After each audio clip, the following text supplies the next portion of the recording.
Let us start in the today's session. What is the meaning of orbital quantum number? So it is our lecture 4 in atomic spectra. I am Dr. Shubhamaraka Bhattacharya.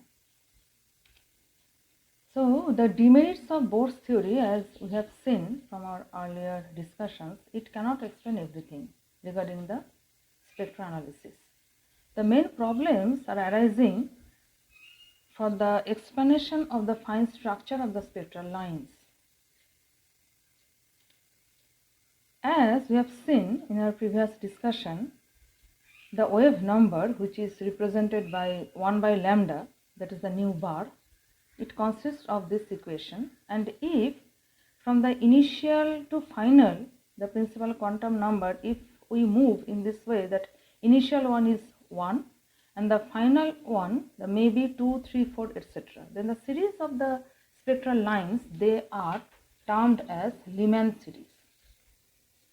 Similarly, if we move from initial 2 to final 3, 4, 5, etc., then the series of spectral lines are termed as the Balmer series.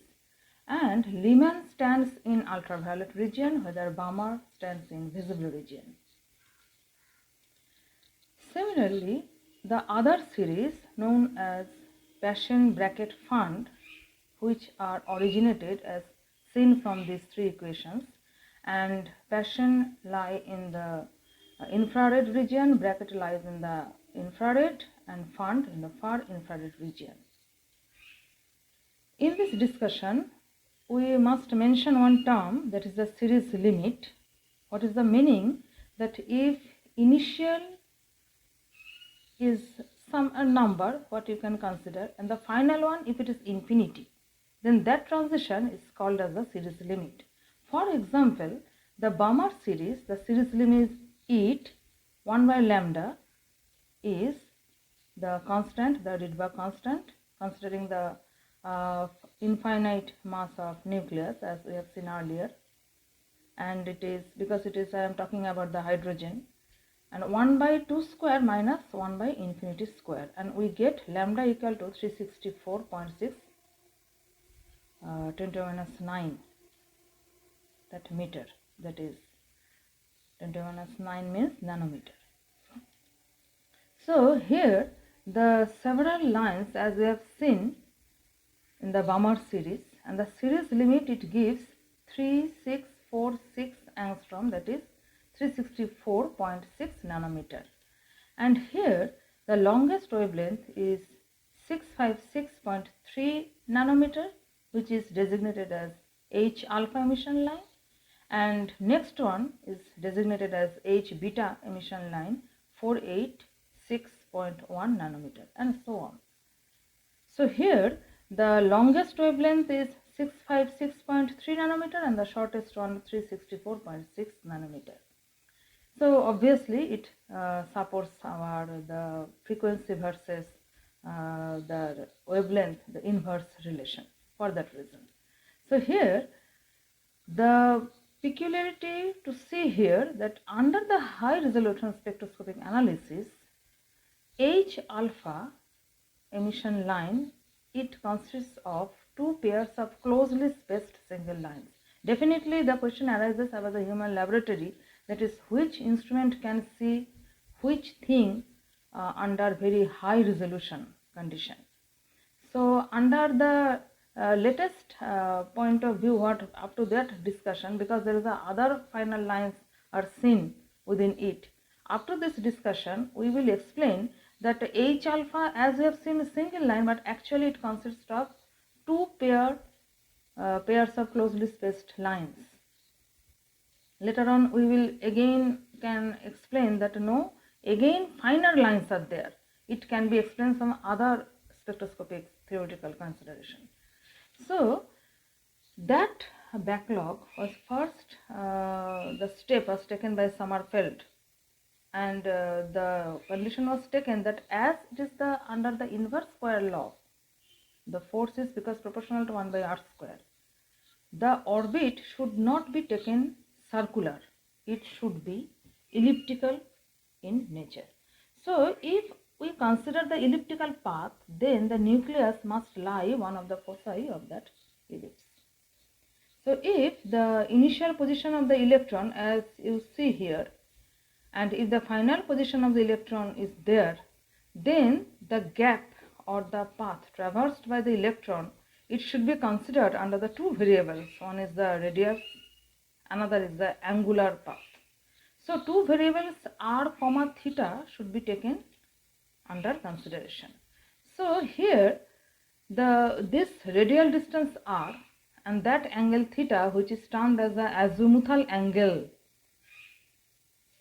and the corresponding angular velocity, we have to consider two velocity, one is the vr and v theta, and corresponding that angular momentum we have to consider, that is vr, it is dr dt, and v theta is r d theta dt.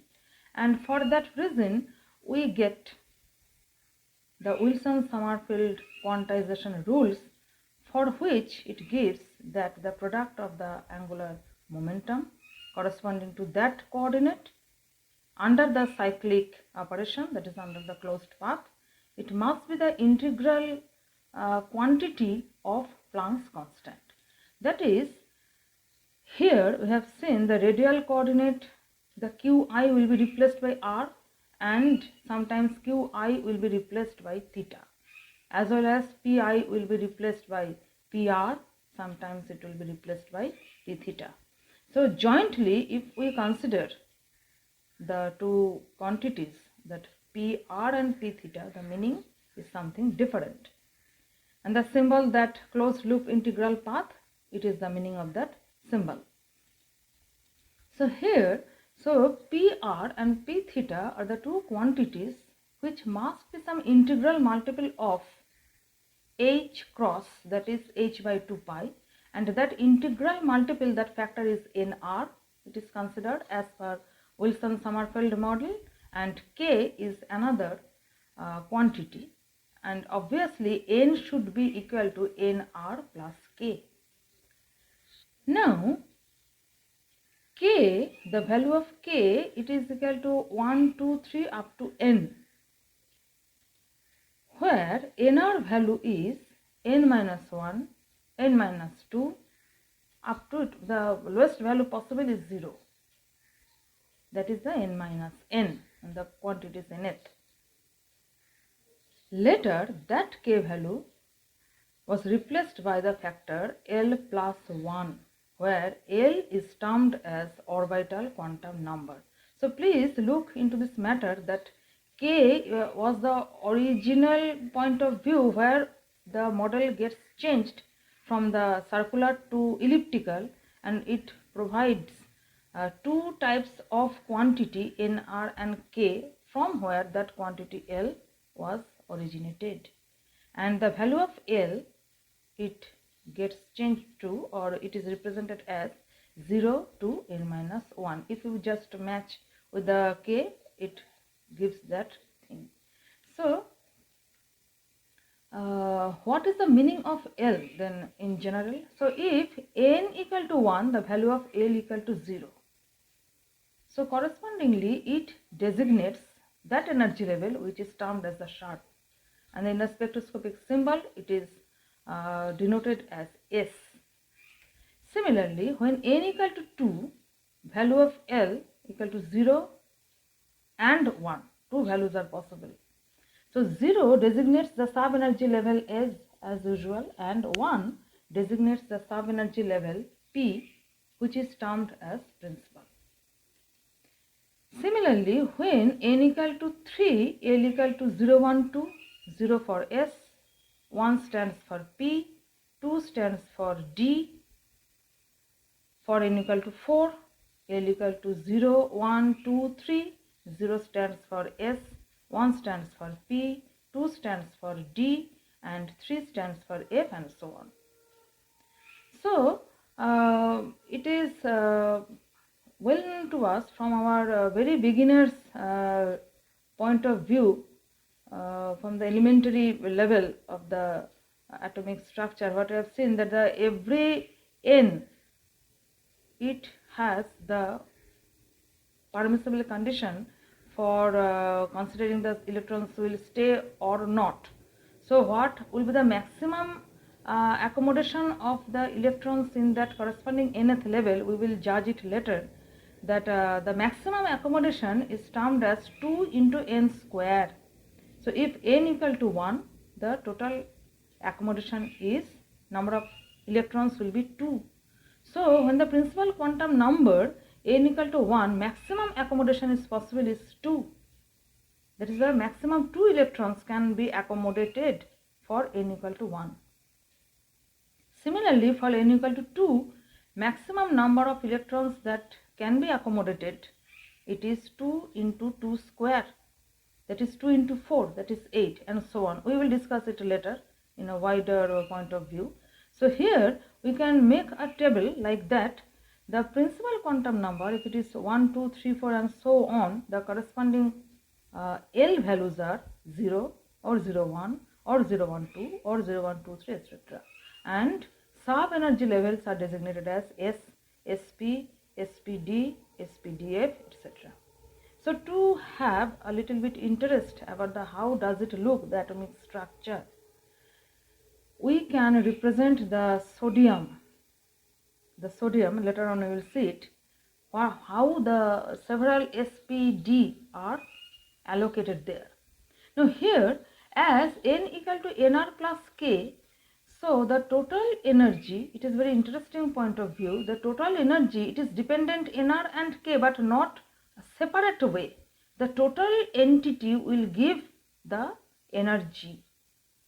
That is not nr separately, not k separately, but as a whole, what is the total energy? It is dependent upon the factor again n. If nr increases or k decreases or k increases, nr decreases, whatever, the total entity is controlled by the factor n. So, introduction of elliptical orbits do not add any new energy level. Within it, the sub energy level is there, but remember, if we go back to the previous one, that is when L equal to 0, L equal to 1, it means you are staying on the same principal quantum number n equal to 2, that is a 0, 1. When L equal to 0, it means n equal to 1. When L equal to 0, 1, it means n equal to 2. So L equal to 0, L equal to 1, there are sub energy level S and P, but it is on the main quantized quantity that is designated by principal quantum number n. So separately it is not possible to have that designation within that energy level using the value of nr and k separately. So Sommerfeld's introduction of the elliptic orbits fails to explain the fine structure. So we need some expressions where separately we can have the entity of the electrons. That is when one electron will lie for L equal to 0 or L equal to 1 or L equal to 2. So what is the discrimination of the electron lying in L equal to 0 for n equal to 1 level or L equal to 0 for n equal to 3 level?